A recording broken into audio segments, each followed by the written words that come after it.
Hey, good morning, everyone. Welcome to Fuel for Success. This is episode number 210 on a beautiful Wednesday morning. Glad to see everybody here, and good to see my friend, my associate, my business partner, and my co-host, the one and only Matt Maddox. Good morning, sir. How are you?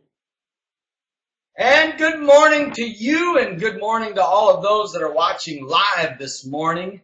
I like what Al said. He said he would hurry up and make my bed. He knows I'm a believer in making my bed first thing in the morning. But Al, that thing was made about 5 a.m., my friend.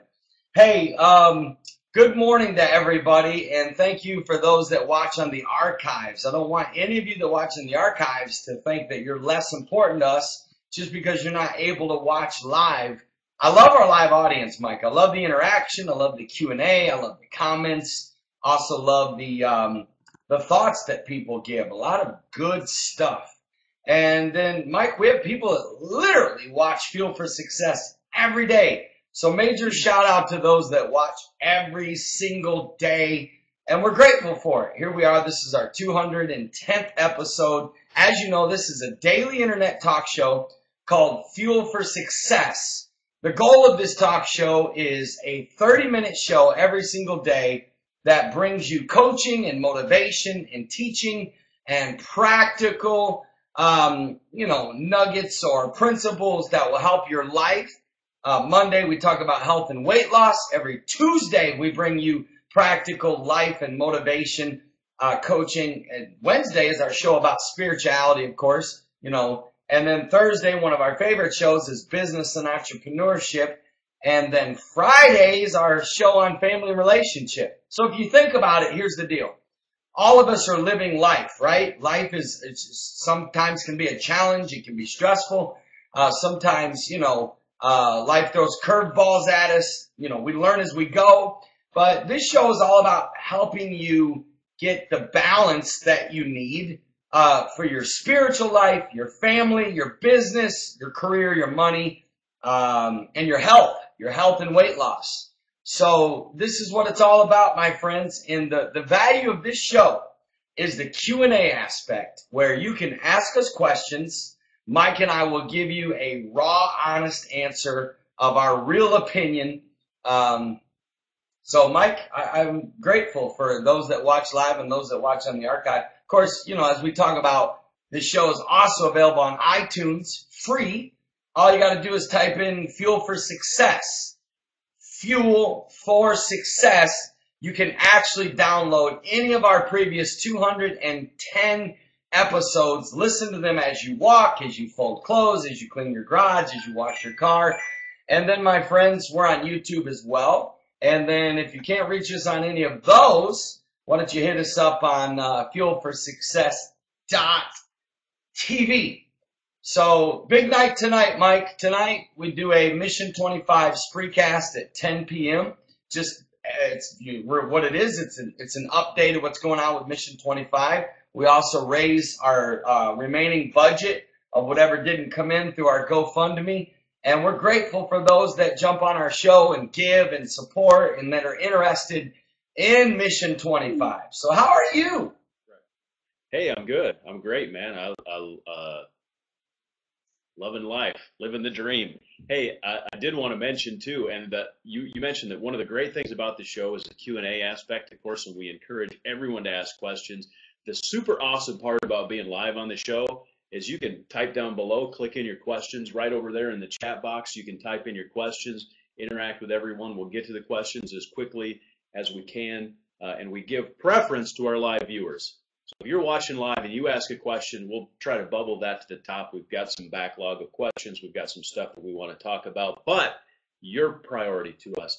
And if you're watching later on the archive or listening on a podcast and you have a question you want for a future show, by all means, send it to us in an email, mike@mattmaddox.com, or text it in 727-341-5599, and we'd love to field that question for you.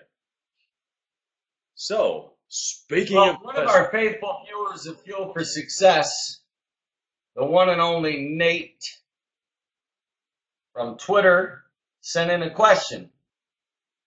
And his question was right here. What was the number one lesson learned from Anthony Mangun that makes him so successful that other pastors don't do? So Nate, I'm going to answer your question, buddy. I thought about it last night when I saw your tweet come in. I appreciate you sending this out there. Thanks for the kind words as well. Nate, the number one thing about Anthony Mangun that makes him more successful than any other pastor is Anthony Mangun knows how to treat people. Period. Period. I don't care who the pastor is. He could be the worst preacher on earth. And if he knows how to treat people, his church is going to grow. The pastors that have smaller churches that are not growing usually do not treat their people right. Or not even their people, people out in the community. Listen, I've been out with Anthony Mangun. I have watched him interact with people that were the lowliest, the highest, and he's, and listen, you want to know what else okay, let me give you one more.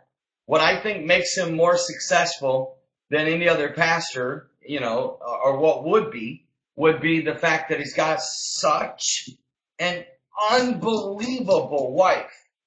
I mean, probably Mickey Mangun could write a book about people skills better than anybody that I know. Like, I've never, listen to me, I don't know if I've ever met a pastor's wife that was as real and down to earth. And talk about JFK, remember when he says walk slowly through the crowd?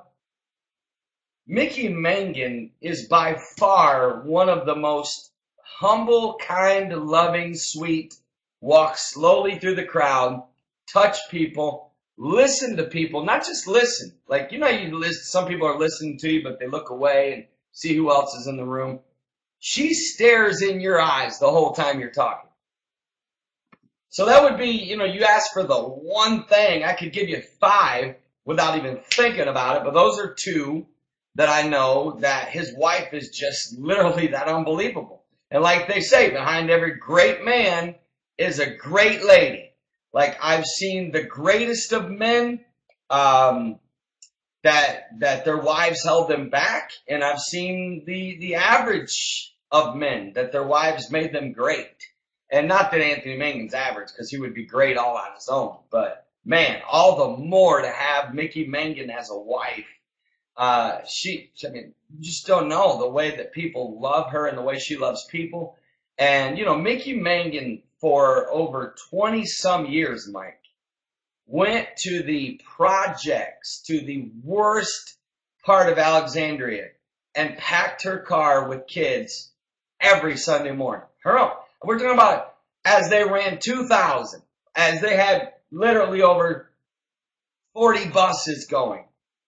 She personally, as a mega church pastor's wife, drove to the projects, picked these kids up that she took an investment in, took them out to lunch with them, bought them, had them over for Christmas. I mean, come on, it's easy to criticize and get jealous of, Mike, this is the deal about success. We all get jealous of successful people, but here's the bottom line. Most people,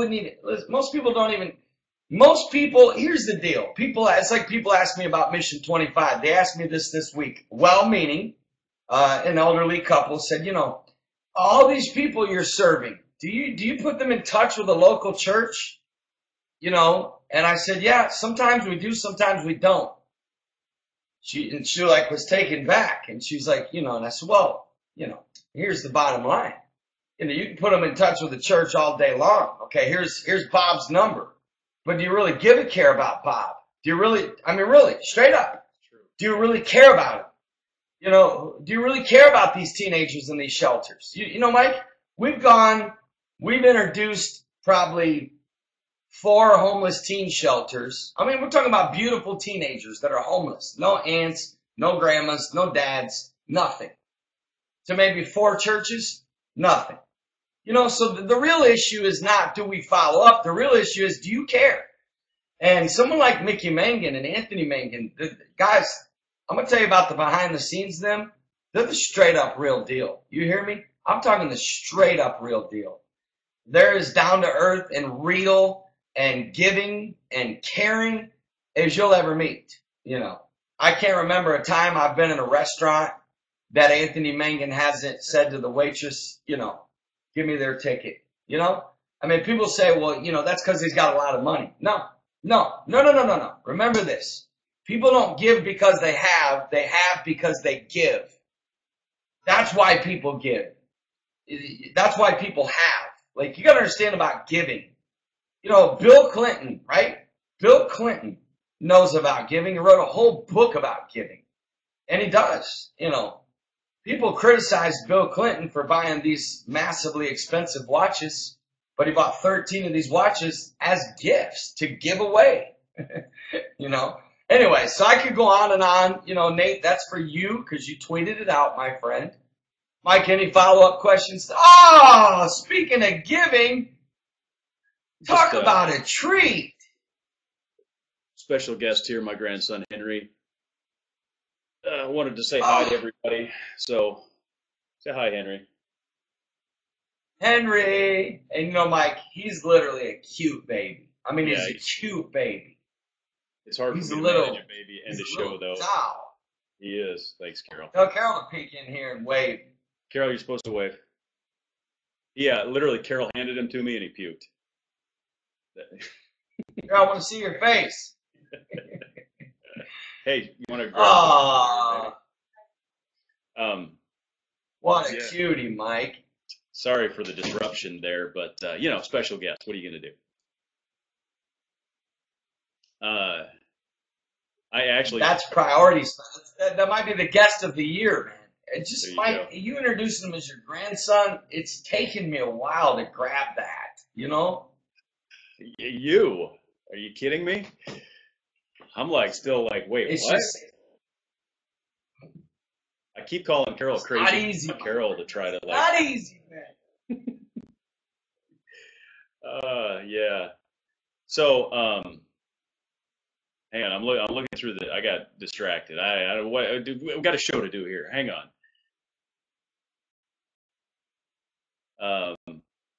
Yeah, Tommy.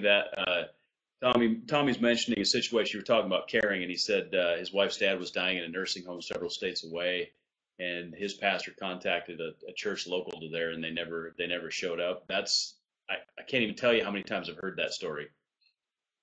Tommy, it blows. Listen, Christianity to me is in trouble. I mean, listen, it's not a negative statement. The lack of caring, straight up caring, the lack of just straight up, like, you remember, I don't know if y'all heard me speak at POA Sunday night, but I quoted that scripture where Jesus said, well done, well done. Think about it. Like, well done, thou good and faithful servant. He didn't say good and faithful Christian. He said good and faithful servant. So here's the bottom line. A, have you lived your life in such a way that God can look at you and say, well done? I was sitting there having lunch with 90-year-old, hear me now, 89-year-old Vesta Mangun this week, 89 years old. She travels and still preaches almost every week. The lady gets up at 2:30. She gets up at 2:30, 3 o'clock in the morning to study and pray. She goes all day long, and I'm not even kidding. Anthony Mangun and everybody around me vouched. They said, I don't know where she gets it. She goes off like 4 hours of sleep. She's 89, Mike. She's 89. Now, I asked her, I said, now I need to know your secret. See, when I meet great people, you know what I'm after? I want to know their habits and their secrets. That's all I care to know. Yeah. What are your secrets? Good. Like, I want to know. You get up at 3 o'clock in the morning, she literally lives off of 4 hours of sleep. Now, this is what I gleaned from that conversation. 5 quick things. Number 1, she does juice every morning. Number 2, she eats very healthy. I mean, very healthy. Number 3, she truly is driven and has passion. I mean, she's active. Mike, I've learned all this business about people saying, oh, you're going to wear out. I've learned the harder you work, the more you're driven, the more that you just go all in. Actually, believe it or not, laziness and just kind of apathy to me makes you actually, it's almost worse for you than these people that we think are all of a sudden going to, like, you know, don't get me wrong, I believe in rest. But I'm saying like, and here's what else I gleaned from that. She told me I saw fire in her eyes. I mean, you talk about being tenacious. This is what she said. She said, you know, Matt, she goes, the Bible refers to heaven as a place of rest. She goes, I just believe we're supposed to show up there wore out. I mean, you talk about, I said, you know what, you literally just, I feel like I've been in 12 rounds of boxing right now. Like that one statement left me feeling like I was just in 12 rounds of boxing. She said, you know, I just believe when I get to heaven, I'm supposed to show up wore out, you know? Yeah. And she said, we're supposed to get there tired. And, you know, that stirred me up. I thought that was powerful. And then, of course, Mike, you know, the fact that, you know, she's never stopped. And, you know, my grandpa lived to be 96. Same thing. Up until like 3 months before he died, he was on the treadmill every day. There's something about staying active. There's something about keep moving. That's why I quoted that Jesus said, well done, right? What are you doing well? What are you doing well? Like straight up. What are you doing that would cause Jesus, who like demanded, who said the laborers are few, who demanded, you know, passion, excellence, who looked at the rich young ruler and said, sell everything you have, give it to the poor. You know, what are we doing with our lives that is causing Jesus to want to say, well done? So if we're not well doing, we're not going to hear the words well done. Then he went on and he described it. Faithful, well done, you good and faithful, good, right? Are you a good person? Are you? Are you faithful? And then he said, well done, thou good, faithful servant. Are you serving? Do you serve? Do you really serve the poor? Do you really serve people? Do you really serve God? See, my Christianity to me is self-deceived. We think that if we go to church, sing in the choir, maybe become the usher, you know, maybe, you know, teach a Sunday school class, that we're all of a sudden can claim that we're Christians. The word Christian is the most watered down word in the planet. You know, very few people are actually Christians, because that word Christian means Christ-like. Jesus was radical. Jesus was insane. Most of you would not have liked Jesus. Let's just shoot it straight. You wouldn't have liked Jesus. You wouldn't have. You act like you would have. You wouldn't have. He would have wrecked your world. You know, he would have made you uncomfortable. Yeah, he was loving, but he was very demanding. You know, he was. He called people out. You know, he didn't, he ignored the people that were, listen, he literally paid it. Jesus did so many things unconventional that really frustrated him. But think about when he was teaching and those guys broke open the roof. Remember? I mean, imagine like they broke the roof open. That means debris had to fall, had to be dusty, had to be noisy. Here he is trying to teach, you know. And what did the Bible say? When Jesus saw their faith. In other words, he didn't criticize them. He didn't ridicule them. He blessed them.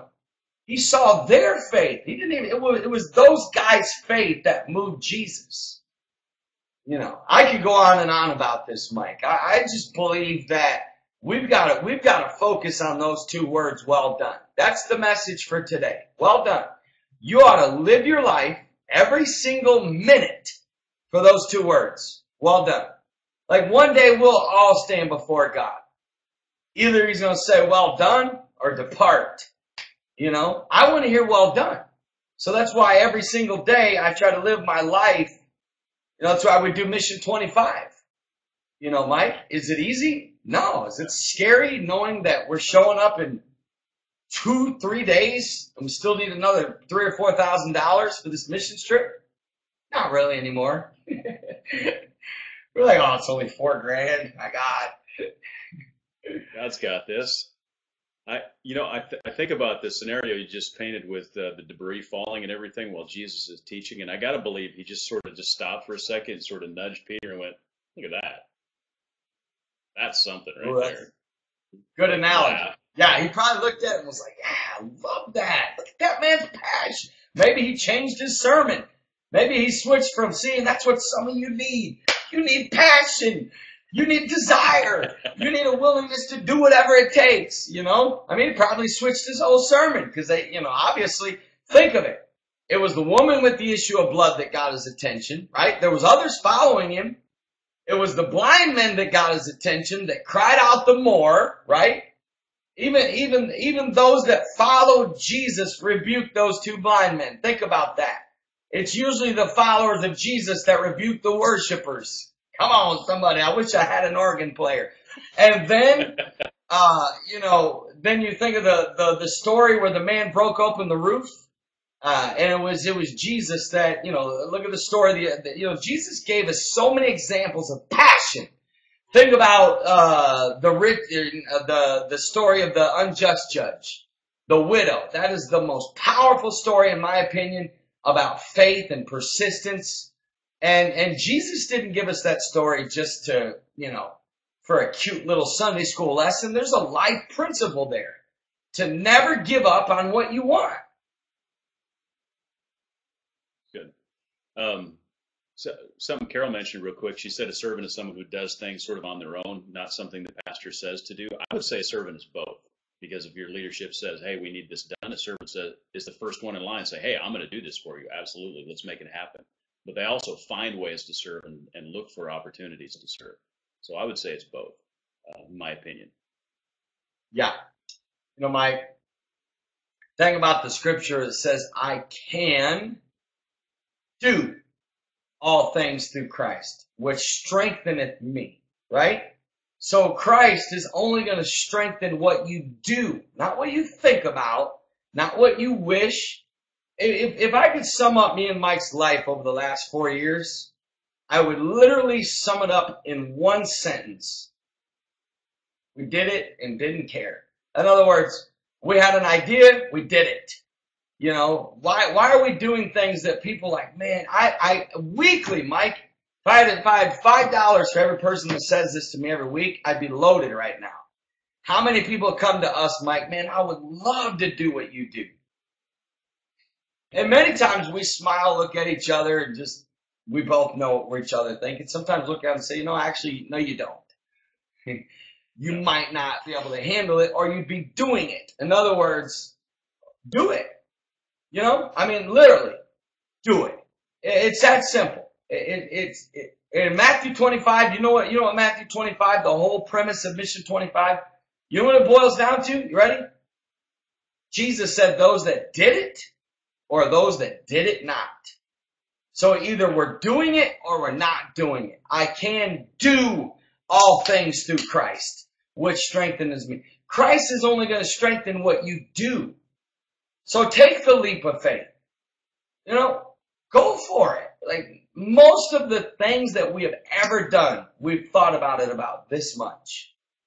We found out there's 2,500 homeless people in the shelter. Hey, Carol says we ought to cook them chili. I said, let's do it. Let's make 1,000 cups of chili. That's how much we thought about it right there. How are we going to do it? I don't know. We're going to do it though. Put it out on Twitter. Put it out on Facebook. We're going to do it. And guess what? Saturday morning, we got 1,000 cups of chili, sour cream, cheese, Fritos. Why? I can do all things through Christ, which strengtheneth me. Strengtheneth is continual. You don't just do something great today and think it's over. You do something great till you die. You keep going. Yeah, keep raising the bar. Matt, as you were talking about that, and people say, we'd love to do what you do, and just how you mentioned, like, we just don't, necessarily think about it too long. We just do it. And I think sometimes people are waiting for, nobody like walked up to us and gave us permission to do what we do, right? It wasn't like someone came up to us and said, what, here's your charter for Mission 25. Why don't you go do that, right? It was something that we felt like God called us to do. And so if you're waiting for permission to do what God has called you to do, how about if Matt and I right now on the show, we just give you permission? Go do it. Do it. You ever blessed? Go do it. Do it. And don't think about it. Think about it. Don't get me wrong. Please don't misunderstand. Think about it this much. Because, see, I know too many people, Mike, that are overthinking it, that are overanalyzing it. You know what I'd rather do? I'd rather launch out and do it than have to plan and figure out and try to, It's just the best way to go, because that way you kill fear. Once you're in, you're in. Now you go into make it happen mode. Once you go in, right? Once you put out, we're giving out 1,000 cups of chili, there's no going back. You know what the only option is? How do we do it? How do we do it? I don't care if we got to stay up all night and cook it. We're doing it. I don't care if we've got to, send out teams into like 10 different houses. We're doing it. I don't care if we got to call the local high school and ask if we can use their kitchen. We're doing it. In other words, let's explore after we've decided. Because Mike, here's what happens. You can't live Christianity without faith. You can't. You cannot. In fact, you can't even please. We're done. We're done right now if we don't have faith. You can't even please God without faith. You can't. So, what God is waiting for is us to act. Faith without works is dead. It's dead. It's meaningless. It's meaningless to believe in a God that created the world and do nothing with your life. That's meaningless. That's purposeless. Why believe? Why believe in a God who literally spoke the worlds into existence, who literally has all power in heaven and earth, and do nothing with your life? Like, what are you doing that requires God's help? If you're not doing anything that requires God's help, you have no faith. You can say, well, I believe in Jesus. Okay, what's that mean? The devil believes in Jesus. So, what are you doing, my friend? Are you going to live it? Are you going to act on it? Are you going to try something radical? Are you going to dream big? Are you going to step out and say, okay, God, here I am. Either you help me or I'm going to be in a big mess. And guess what? So what? Let's say he decides to not help you just for fun. Let's say God decides to have fun with you and says, you know what? I'm not going to answer this prayer. Love you anyways, Jesus. Try again. In other words, guys, we're going to get to the end of this one day and we're all going to be dead and we're going to have a lot of regrets. We're going to have a lot of regrets. You can act like you won't, but a lot of you will. Because as you've heard before, we're not going to regret the things we did. We're going to regret the things we didn't do. And I'd hate for you to be in a hospital bed, laying there with tubes all in your face, and your heart beating for your last breath, and your mind is battling about what you could have done on this earth had you not given in to so many fears. I would hate for you to experience that. I would hate for you to get to the end of life, lay in a hospital with all these regrets of what you could have done and should have done, but didn't do. That's good. Hey, a couple of, we're almost out of time. I do want to, a couple of requests came in. Al was asking earlier about the time for the Spreecast tonight about Mission 25, and Karen was asking for the PayPal link. That's up there, mission25usa.com. You can donate there. And I've got the link here for the Spreecast tonight at 10 o'clock Eastern time. So by all means, go to that and join us tonight at 10 Eastern. Did Spreecast just take me off air?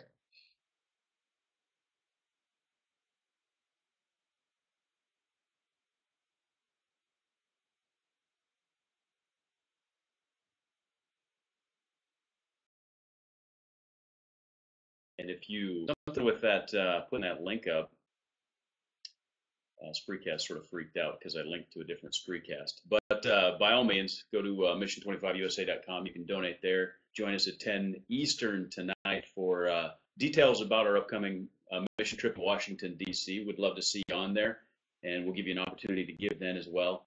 And when we say opportunity, we mean that. But that's not we literally mean that. Like, we feel like, and I say this humbly, but anybody that gives to Mission 25, I'm excited for you.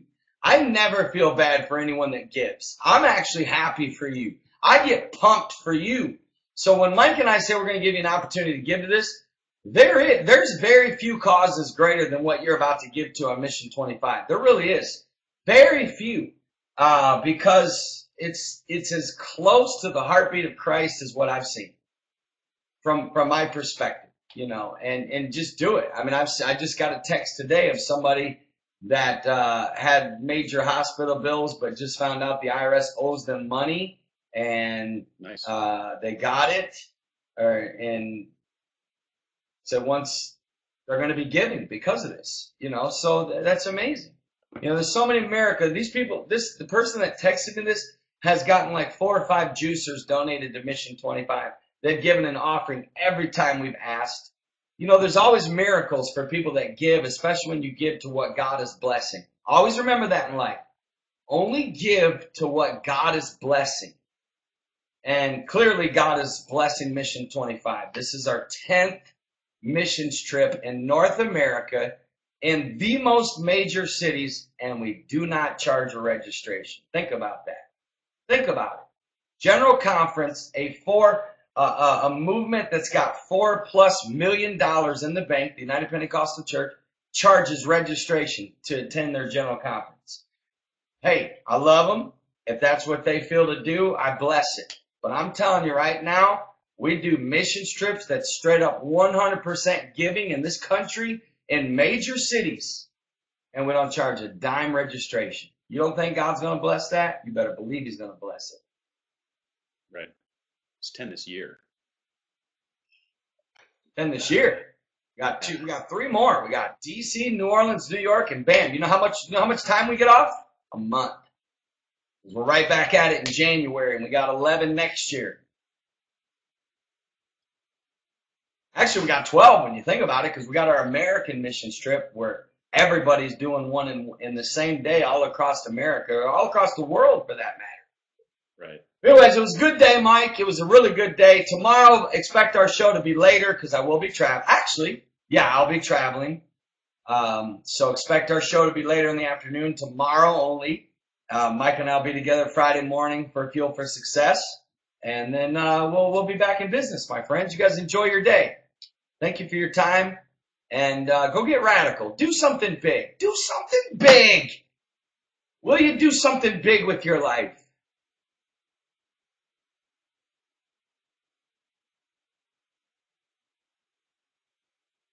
Well, I completely lost everything, so I don't know what happened. Thank you, Karen, for your We'll see y'all donation. tomorrow. I'm going to go ahead and end the show. You guys have a blessed